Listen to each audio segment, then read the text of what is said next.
All right. Okay, and away. Welcome back to Sports Econ 101. I'm Edward Brown, your host, along with Vern Glenn. With boxing royalty. We sure Seated are. to my left. Is Paul Nave, the Marin County assassin. He is. And his trainer, Homer Hall. Thanks, guys, for joining us. Absolutely. Okay. And I've seen it firsthand. We're working these guys, seeing these guys work in the corner. I mean, you got Homer just kind of working them, and you got my boy Paulie in there just duking it out. Yeah, now Tough left hook. Now, I didn't give him quite credit in the first segment about his accomplishments, so go ahead. Spring it on us. So get close to the mic.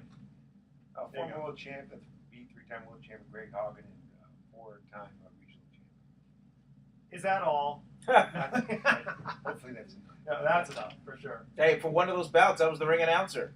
Were you really? Oh yeah, man. I go back a long time with these guys. Was it an important ring? The specific? Yeah, round? man. It was a Haugen fight. Yeah, it was huge. Was it the one that was the decisive one? Was it the first one or the second? Was that? Was the second one? Fought him three times. Yeah. Three times. Yeah. It was a draw, but back in 1999. Oh, but let me tell you something. Where this goes deeper, and I don't know. Paulie's kind of he's kind of oh gee golly shocked sometimes on this, but to get these bouts off. I mean, this isn't like the ESPN truck that backs up with a crew of like 50 setting up the lights and all the sound and all the doing all the pre-fight interviews and whatnot. No. I'm seated next to a guy that not only is the performer, he is the matchmaker, he is the ticket man, he gets the venues together. I mean, there's so much involved, and if he has any time, then he gets to train, and that's where Homer comes in. Would I be accurate, guys? Yeah. And Homer, for you, I mean, just for the folks that just don't know boxing, I mean, when you get Paul, okay, this is at the very beginning. Let's say it's I don't know, a couple months before the bout. I mean, he's this raw talent, okay, full of hopefully a lot of muscle and in condition, and then he puts himself in your hands. What do you do from that point? Well, from that point we strategize a lot. We work on technique. We do a lot of just things that Paul has done over the past and what works best for him. And we try to come up with a plan. I love that voice. He sounds like a trainer. Oh yeah. And with Paul it's easy because he's very coachable, but he's intense. So we have a lot of fun. Well, I like his spirit because you got a good, humble spirit. You don't have Good, this humble cockiness. man. Yeah. And the other thing in this prep work, you guys don't have the benefit of film work for your opponent. It's not like you got 10, 20 bouts and they got your face. I mean, you have to know them. I mean, I'm sure you get some intel on him, but it's got to be hard to replicate, right? Yeah, well, with Paul, he's the fearless warrior. So, if you're in there. Is that another nickname, the Fearless Warrior? If you're in there with Paul, you better bring your lunch because it's gonna be all day. Yeah, those Terminator movies where he just won't stop. I mean, you can hit him, you just got tear him apart. When he keeps crawling again. Yeah. That's Paulie. Yeah, that's the thing is you have the endurance, right? I mean, isn't that one of your hopefully strong? I mean, that's one of your No, strengths. I have right? experience. I've fought 12 round fights, luckily, so I know what it takes, definitely. Yeah, he can go the distance. Well, Just Vern ask is the saying- ladies. Just make sure you get a little closer to the mic. I want to make sure we hear you. We need to keep him away Well, that's I hear that. By the way, I hear that as an old wives' tale, so to speak. That I know, that Muhammad Ali. like the night before, like you can't stay away. I mean, is it true? Muhammad Ali Not a said good idea. 2 months. Even if it's He went 2 months without 2 months without extra pitching blue. extracurriculars. Okay. Yeah. Wow. 2 women, weakened knees. Remember that from Rocky? 2 weeks is more than enough. Hey Homer, now here's 2 months. here's another one, Homer. This might be for some of the younger boxers that are out there, and I know Paulie's really good at this, but maybe for those that aren't, can you share with us about the importance of nutrition? Well, it's good to have a balanced diet and, to eat smart and stay away from the junk foods because that, know, a lot of that has to do with building muscle mass. You know, so you need to eat the right proteins and you know. You do the raw just, eggs? Yeah, just You do that? just eat I've healthy. done it all in pretty my much, life. Yeah. Not lately. No locusts, though. You know, that was the one guy we were talking about arm wrestling before you got here, and that's what the one guy used to take a bunch of grasshoppers and he tried to fake out intimidate his opponent. He'd eat a bunch of grasshoppers. Yeah, if you don't get sick, that'll help you. In fact, one of the questions I was going to ask you here is how do you quote make weight? Why don't you explain what that actually means? Oh boy, most people walk around at a certain weight, and I used to walk around in 170s and fight 140s, and years later 180s and fight 147. At any rate, for the first time about 15 years, I personally, as I've gotten older, I know how much harder it is to lose that weight as you get older. So I've kept my weight in the 60s, so I'm skipping and jump first time in years. But normally, you got about 25, 30 pounds to lose, and it's a lot of work, and you got to start eating right and not eat as much. And believe it or not, they always say the carbs, it's all fat. Now, you need carbs when you're training. You need fuel, and you burn it right off. Now, let me ask you, when you're doing pull-ups, you can notice that you can do a lot more pull-ups when you weigh a lot less. It's amazing, right? It's amazing. Running too, lighter on your feet, that's for sure. Yeah. Well, you know, we kind of had this when we were doing this training session prior to the first 3 or 4 fights. You know, I was like, man, we training real hard, and it seemed like he was gaining weight. I was like, man, we got to do a few extra rounds to take some weight off too. Right. You know? Yeah. Lots of cardio. Yeah, all kidding aside, though, I mean, Paul, in a lot of these bouts, I mean, you're fighting guys that might be twice as young as you are, although you got a body of like a 20-some-odd-year-old guy. I mean, as far as working yourself and conditioning yourself and taking care of yourself. But I mean, to match these guys that are just working on maybe natural stamina, I mean, where you got to like work at it a little bit more. That's just another challenge, right? No, it's definitely another challenge. It takes me a lot longer to get in that type of shape that I need to get in. That just because of age. So, But tell the audience how old you are. I'm 54 years old. 54. That's George Foreman fought when he was 60, right? No. No? 47. 47. Is that all he was? Yeah. For some reason I thought he Won was the 60. world title. 47. George was a kid. Yeah. Yeah. And for the record, he's the oldest active fighter in California. There you go. That's right. Yeah, because he had a fight not too long ago. Yeah. Now, the thing I loved about George was he named his 6 sons George. That way, when you say Oh, George, yeah. take out the garbage. At least one of them. Well, Yeah, they all looked up. Now, there's a big difference because I'm actually licensed. It's under the California State Athletic Commission sanction. There's Mickey Rourke, for instance. I think he's 61, 62. Just fought, but he was in Russia and it was an exhibition. He's not licensed professional fighter here in the States. And I would imagine, doesn't that present yet another challenge? I mean, you know how close-minded, I'll say it, maybe you can't, I don't want you to get in trouble. You know how close-minded some of these boxing commission guys are, right? They see a 54-year-old coming up, they're like, this guy can't do it. You know, without even seeing yeah. you. What do they put you through? Although they put us through a lot originally. Once you were over, gosh, it used to be 36 years old, you had to get special, different type of things that you had to get tests done. Now, I've come back after 10 years, and when I did, when I was 47 years old, anyhow, I came back and I had to go through a treadmill, I had to go through a neurological that was more intense. Same thing with, a couple of the other type of tests. Every year you have to get your physical, your blood test, and your eye test.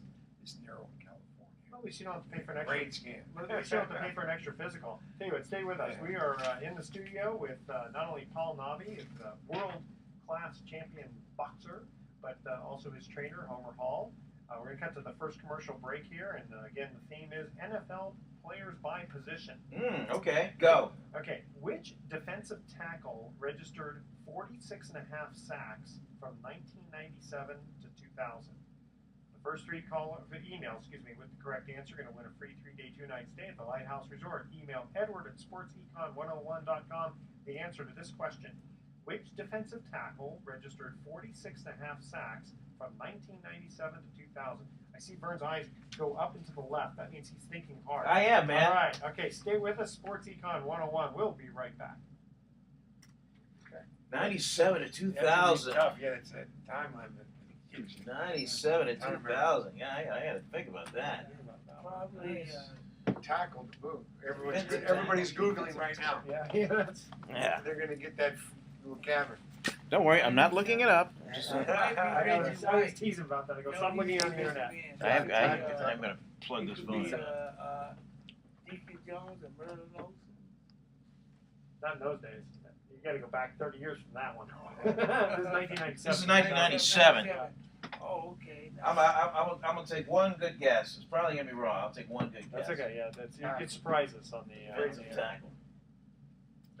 Bad. Favorite Raiders? No. You guys ready? I'm ready. By the way, thanks for staying with us the whole time. I appreciate it. No problem. We're waiting for feet. Oh, man. Jeez. Here we go. Okay, oh, yeah, just make sure, because otherwise I have to crank this up. If you get about that close, it'd be good. And away we go. Welcome back to Sports Econ 101. I'm Edward Brown, your host, along with Vern Glenn. Bruce McGowan is off today. When we get to the first commercial break, we asked this trivia question. Again, the theme is NFL players by position. Which defensive tackle registered 46.5 sacks from 1997 to 2000? Vern? I'm going to guess Gilbert Brown from the Green Bay Packers. I know I'm probably wrong, but that's just, for some reason, he stuck out of my mind. And that would be incorrect. Okay. Anyone? Now, I think he did play for the Raiders 1 or 2 years, but he didn't make his famous name. Warren Sapp? Yes. Warren Sapp. Sapp. There you go. Good job, The Vern. QB killer. Not killer, killer. QB killer. K-I-L-L-A. Now in the Hall of Fame. Wow, that's right. Buccaneers. Yeah. Buccaneers, that's right. Okay, so we Remember, he took out Steve Young and Jerry Rice in the same game. Oh. Knocked them both out. Same play, though? No, not saying no. No, not That that. would be tough. Yeah, ain't that Only Muhammad Ali does it. Yeah. Exactly. Speaking of boxing, yeah. Well, so we're in the studio here with Paul Nave, the Marin County assassin, and not because he carries a gun, but he's got the 2 Dukes, baby, and his trainer Homer Hall here. So a question for you also is, when do you actually start training for a fight? good? Oh, good question. Well, in the younger days, a lot of times I'd have about 6 weeks as well. And ideally, I like 3 months, especially now being older. But I'd be anywhere from 2 to 3 months. So don't wait too long, because once you get to be like 60 years old, you don't wait 3 months. That goes really. Oh, it does get very fast. It takes a lot longer to get in that type of shape. So Here's a fun one for both of you. I might get a different answer. Favorite bout when you guys working together? Oh, us. Oh, God. My favorite one, I think, was probably the Minnesota fight. Guy from Reality Minnesota. show, yeah. Yeah, the reality When show. when was that? 2010. 2010. At June 4th. All right. What stuck out about that particular bout? No, it was The knockout. well, Yeah, I'm it gonna worked get to out well for me. I'm gonna get to that one. It was like I was working pretty good, and I'm in the corner. I'm yelling, "Throw the right in, throw it!" You know. And finally, he looks over at me. He's like, "Okay," but then when he throws it, man, he hits this guy, and he's like, you know, I jumped up off my seat because I thought he had seriously hurt the guy because the guy landed in our corner, you know, from the middle of the ring. When you're fighting, Yeah. how easy is it to, first of all, hear your trainer and then actually really concentrate on what he's saying while you're You really boxing? can't. I mean, you got nobody to fall back on but yourself. Yeah. But I do listen. It's hard during the fight to actually know. But I know Homer's voice, so Yeah, I actually do hear him at times when he's yelling out. I mean, I would hope that it wouldn't be a situation where you talk so low that he has to say, "Excuse me, what?" No, no, but the funny part was when somebody he says, "Oh, I heard you. I was just waiting for the right moment." What was the guy He that? he kept going Yeah, right in. Is that the guy that had to be carried out of the Yeah, ring? that's the guy. Lumbiarski or my God? No, What it was was it? Schlins. Daniel Oh, Schlentz. Yeah, Schlentz. Better him than me. Yeah. Now, after you have a fight like, because I'm guessing that all your fights are fairly clean. There's been no like dirty play between you and your opponent where each guy has to get like let's say hitting after the bell, that sort of thing. Have you ever had anything like that, or do you Oh, usually? a few times. There's certain guys. I mean, when I fought Great Hog, I fought him 3 times, from world champion, and he had to hate his opponent. It's just the way he was. To get his game face on, he hated his opponent. So It's all right. You know, I used to tell him he can talk all he wants. He's in for one hell of a fight. Fortunately for me, that's what happened. He's always in for one hell of a fight. Did you win all 3 fights? No, I won the first one convincingly. The second one he wins by 1 point, split decision, and the third and final one was a draw. Wow. How about that? Can't get too much closer. How about than that? Yeah. And Paul, when you get ready for a fight, let's just say it's fight day, and you've taken care of, you know, everything on your to-do list, and where you can finally get down to fighting. Is there a passage? Is there a prayer? Is there a particular song that you play in your head? Is it just before you go out there? It's hard to say. I mean, I have my songs I play. When I do, I go out there and plan on playing for this fight coming up. But no, I kind of think about the game plan that Homer and I have drawn up, and hopefully when I get out there it works. If it doesn't, you know, I got to figure out, you know, make something. That's what experience is anyhow. You find out what works and make that work for you. How often do you have to completely change the game plan? Not too often. I mean, the bottom line is, you're out there, you can get hit in the head. You better do 2 things: move your head or get your hands up. You know? I hear the first rule of boxing, Homer, is don't be afraid to get hit, because it's going to happen. That's true. Unfortunately, the best fighters we got. You know, the good thing I like about Paul is that with his experience, he's able to adjust on the job. You know, he makes adjustments as with, you know, so I don't have to pretty much say anything that's funny. He'll come back and he'll tell me, well, guys, don't say I'm going to do a little something different.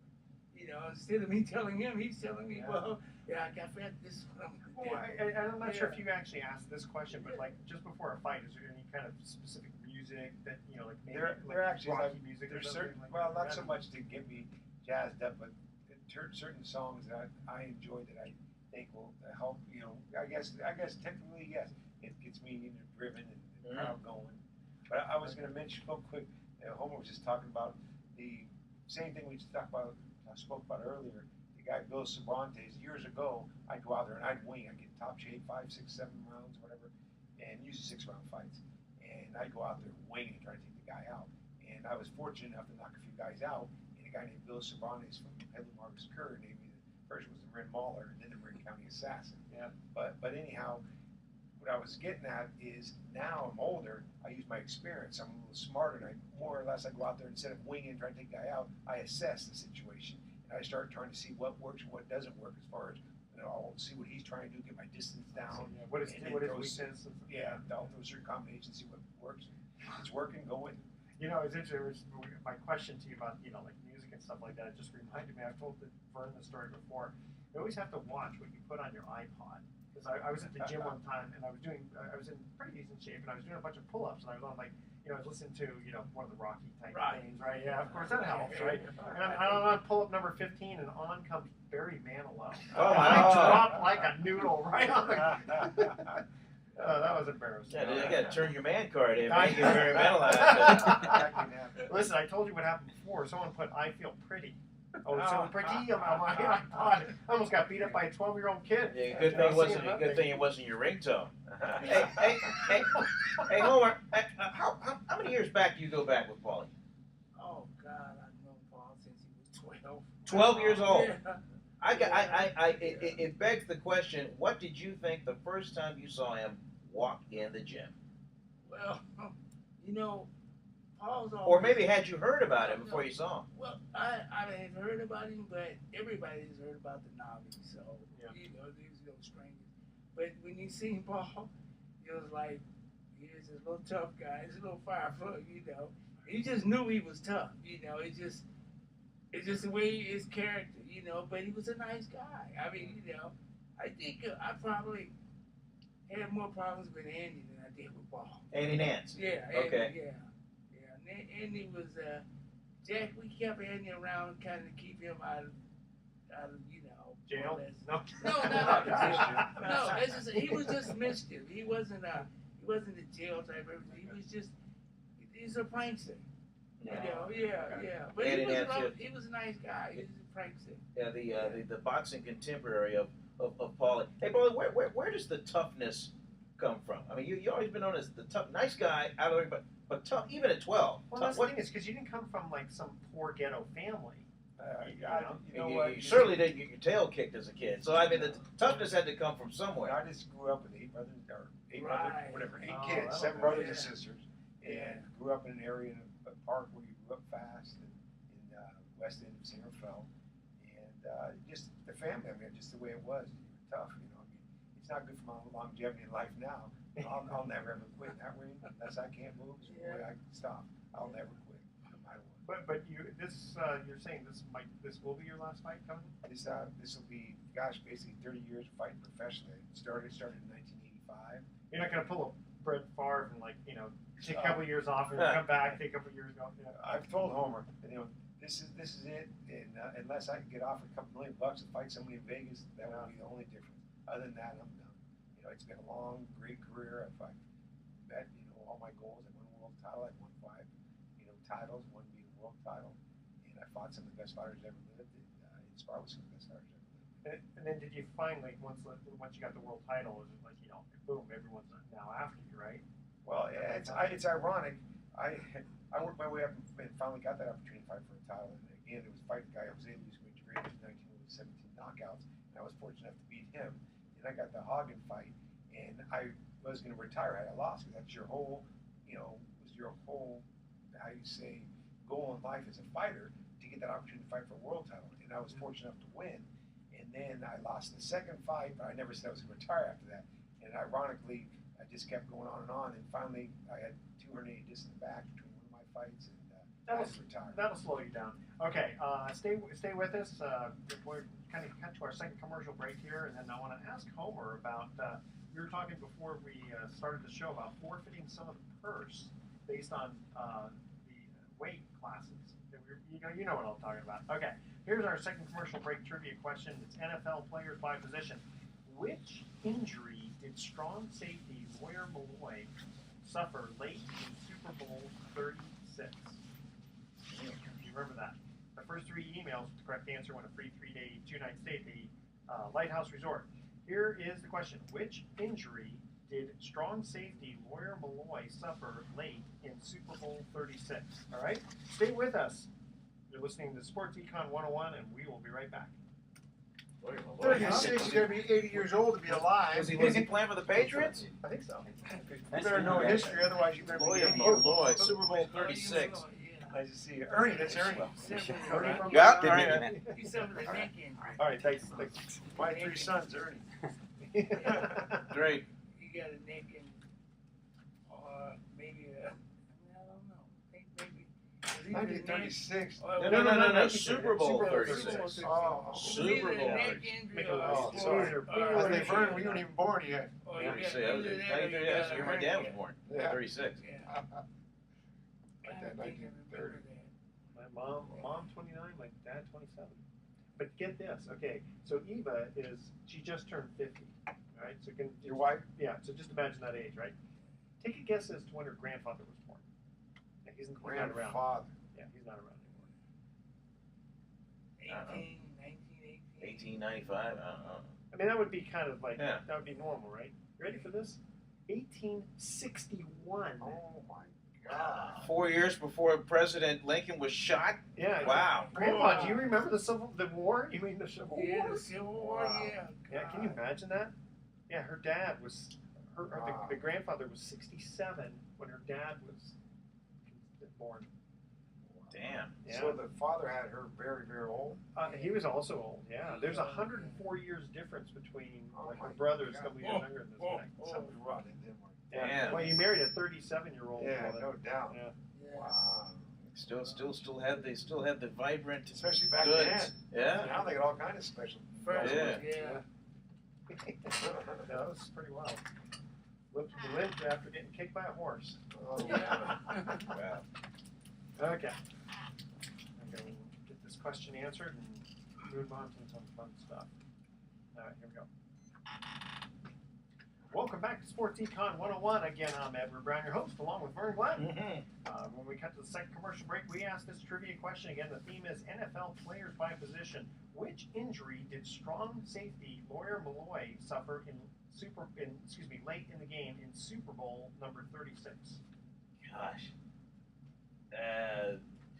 We were talking off air, Homer. Wait, good. Okay, and he played for the Patriots. Yeah, he played for the against Patriots. Broken arm. Broken Broken arm. arm. You remember that play? He broke his arm. You don't remember that? No, I don't remember that. Okay, you'll have to YouTube it. Yeah, okay. I'm sure it'll be there. Okay, so we are still in the studio here. Thanks, guys, for staying with us. Paul Nave, are you still world champion? Former. Okay. Once champion, always champion. There you go. But he's going out a champion. By the way, have you addressed when this bout is and when? Oh no. Yeah, well, let's promote it. Yeah. I'm the final bout here at the Marin Civic Center in the Marin Center Exhibit Hall. I turned pro 1985. My first pro fight was there, and I'm coming back there. So it's Marin Center Exhibit Hall. It's January 30th, 2015. About a month and a half. There you go. January 30th. What time of the day? 7 o'clock at night. 7 o'clock at night. All right. Doors open at 6. Yeah. Nice. Okay, so now I have a question here for your trainer, Homer Hall. We were talking earlier about forfeiting some of the purse based on the agreed weight. Can you explain that? Well, what usually happens is when promoters are promoting a fight and the match is made, there's an agreed weight that each fighter comes in. And this is usually stipulated during the world title fight mostly, where you get the champion and the number one contender, and based on sometimes they have to determine the weight. Most of the time when you're determining weight is usually what's best for your fighter. Yeah. So what happens is that once the weight is agreed upon, if either party, which sometimes basically it's between the champion and the challenger comes in, that if one is overweight, then it has to go back. He's giving a reasonable amount of time to make the weight. If he can't make the weight, in order for the bout to go on, it has to either in some cases they redo the contracts to make it fight at a different weight. In most cases, one fighter has to forfeit a part of his purse. And do you find that any fighters will purposely gain a little bit more weight, even if it's worth giving up some of the money? I'm going to defer it over to Paul. Now, what happens here, if the person doesn't make weight, the fight can be off. Yeah. So it's always very important for me to make weight. And even in the non-world title fights or championship fights, when people don't make weight, they end up, especially on undercards, if it's 2 or 3 pounds difference, the person who's overweight, in order to still have the fight with his opponent, if his opponent will accept it, they have to forfeit some of their purse, give so much component around, etc., to their opponent. I mean, is it a percentage usually? Like 10%, 20%? Not usually so much, so much per round. Possibly or flat, $200, $300, $400, depending how much their purses. Yeah. And it's amazing. There's so many classes now. Like we were talking about this earlier. That some of what's the class that's got like the smallest amount of gap? Like like light featherweight or something. Well, where it's like 3 pounds in between. Lightweight and junior lightweight is 130, 135. So that's 5 pounds. 5 pounds. Yeah. I mean, it's so easy to go from one to the other. Yeah, you would think. Yeah. Well, one other comment on the weight in world title fights, no matter what, if you're a welterweight, it's 147. Super lightweight is 140. Junior middleweight 154. Middleweight 160. You can't be over that limit at all. Yeah, these are exact. To fight for a title, be sanctioned for the title, and fight for the title. Yeah. If you're overweight a few pounds and for a world title fight, it's not a world title fight. If I could find someone who was exactly 188 and 13 ounces, but I'm sorry, I couldn't find anybody, so I'm in the class by myself. Now, boxing's been around for a long time, many years. So, having said that, I'm just curious as to what your opinions are, being in the fight game, on the whole mixed martial arts, the MMA, that's just really kind of burst in the scene certainly at least within the last 10 years. Yeah, the MMA is it's unique. It's basically fighting. I mean, it's a brutal, unforgiving game. I mean, when I look at it, there's some life-enduring injuries, Mm-hmm.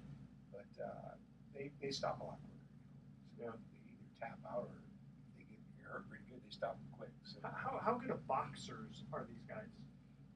It depends. I mean, it'd be interesting to me. I wear 8-ounce gloves. I weigh up to 140 in professional boxing. From the lowest weights up to 147 welterweight, you wear 8-ounce gloves in competition. And then even if you're a few ounces over 147, anything over 147 up to super heavyweight are 10-ounce gloves. But I understand that for where I wear 8-ounce gloves as a welterweight, in MMA I'd wear 4-ounce gloves. Wow. I can imagine it's 4-ounce gloves. Wow. Yeah. So I understand why they don't last long. Someone gets it.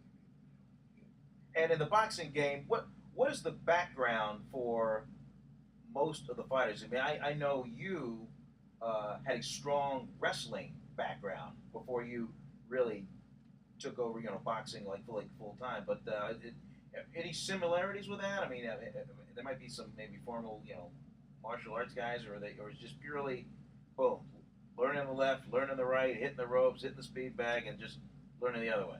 As far as MMA folks, As far as boxing, yeah, the boxing, the wrestling. I mean, I always trained real hard. And I always wanted, I enjoyed the competitiveness of it, the challenge. And so those were the harder sports, the boxing, the wrestling. And boxing was always really unique because your well-being was on the line. Yeah, it made a big difference. And there's nobody to turn to but yourself when you're in that ring when you go get stuff. So it was that challenge. Right now, people tell me I'm way too old. You can't fight. You can't do this. Well, I love that challenge. I know. I mean, I'm in the best. Of course, this isn't saying much. I'm in the best shape of my life now. Because I've been working out and stuff. But, did they say if you really, really want to get in good shape, train like a boxer? Homer might agree with that one. Oh, absolutely, absolutely.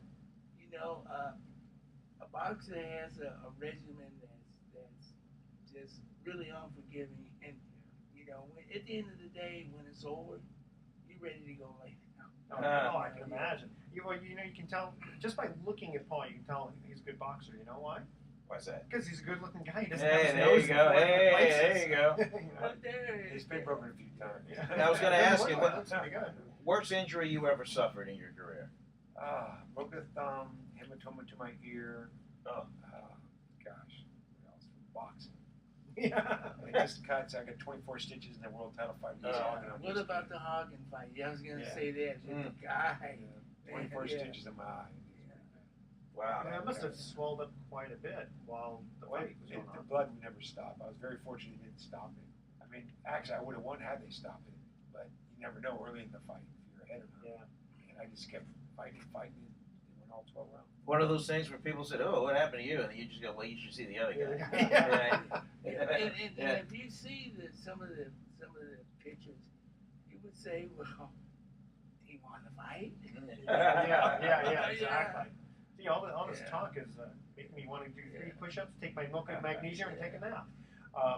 Okay, so let me ask you about women's boxing. Any thoughts? The women's fight, originally I didn't think much of it, but there is some girls that are very good fighters, and you have to give them credit. They work hard.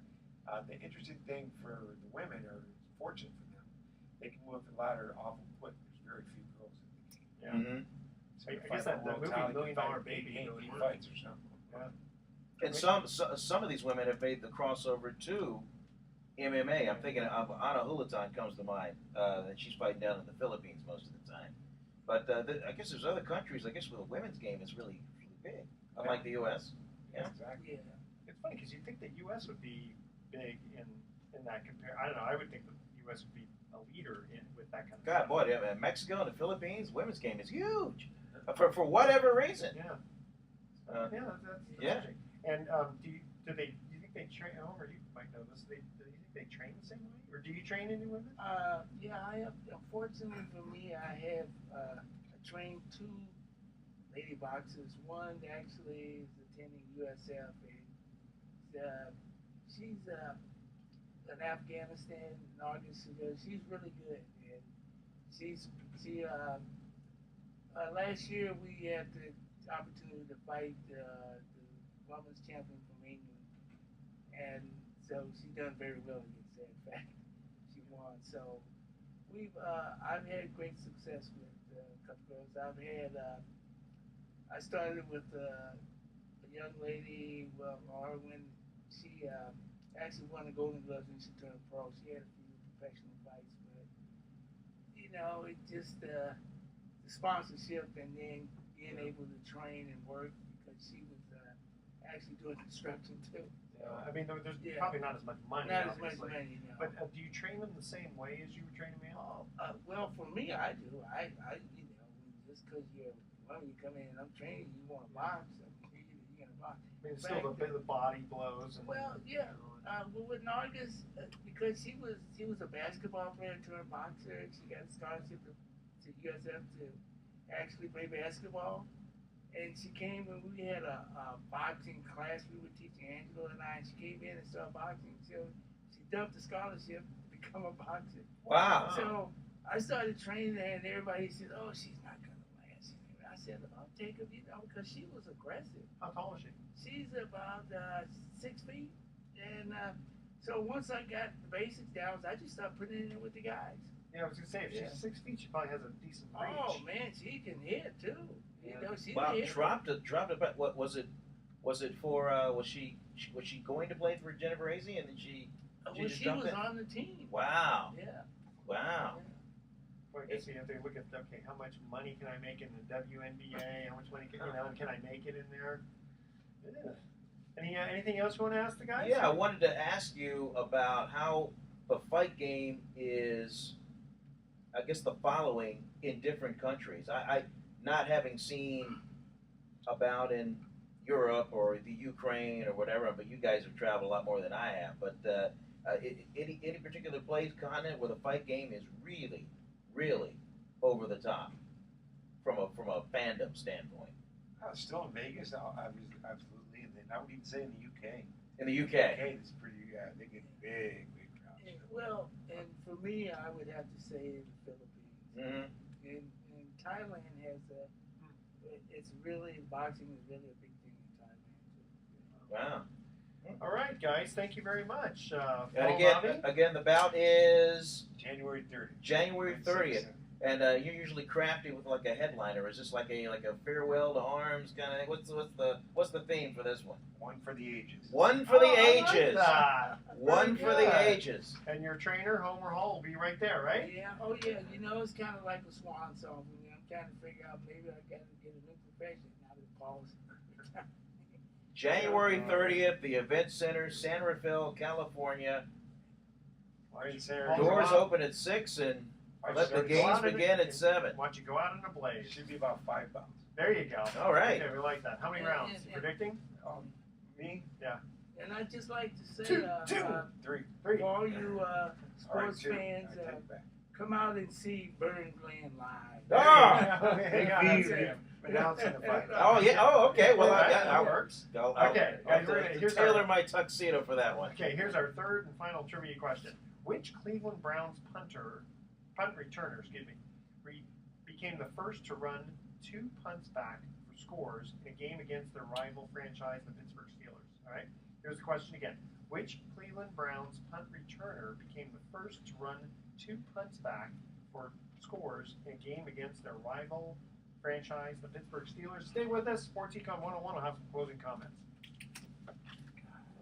I'm gonna guess Josh Cribbs of the Josh Cleveland Cribbs. Browns. I'm gonna Yes, guess my it is. guess. That's it. That'll be my Josh guess.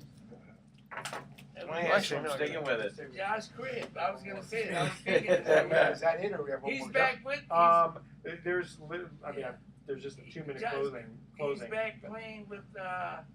He just played against Cleveland. His old team.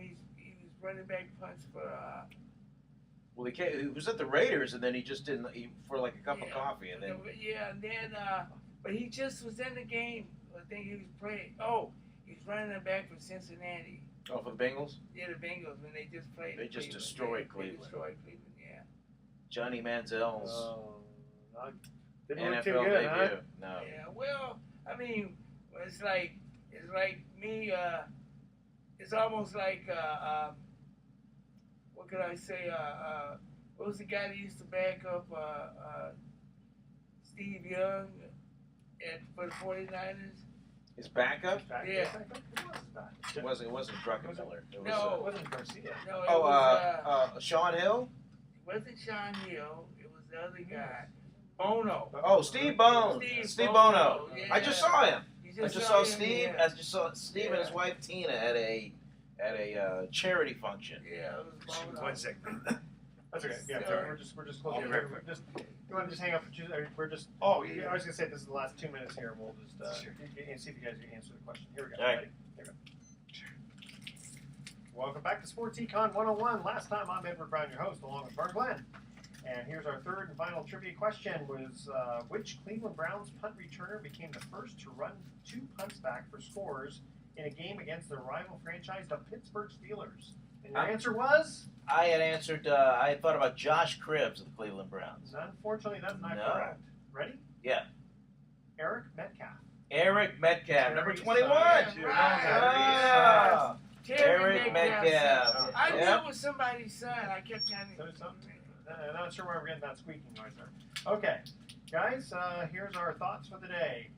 Hard work. This is good for talking to a boxer, right? Hard work beats talent when talent doesn't work hard. And a true man of character knows his limitations but doesn't accept them. I like that. That's good for boxing, right? Yep. Okay. Words to live by. Vern, any last words before we cut out here? We got 1 minute. Well, you guys got boxing is it's been around, well over 100 years, something like that. John L. Sullivan. Yeah. 100 rounds. Rarely has ever changed. It's for me, it's one of the classic forms of just proving, who's best. I am curious as to if it'll ever return to the unlimited rounds until someone just can't go on. I know they had to. Never. It will not happen. That's Okay. exactly. All right. The old Marcus of Queensberry rule. Okay. Right? Get in your corner. Well, so much for that then. Right, but we were talking about that, how MMA is kind of like that. As soon as you get up, man, they just start pounding you. That's right. All right, tune in next week to Sports Econ 101 because we're going to be giving away vacations. And we're going to be discussing sports topics from a business perspective. And thanks for listening. On behalf of our team, I'm your host, Edward Brown. We'll see you next week. Good night, America. So long. Okay, that's it.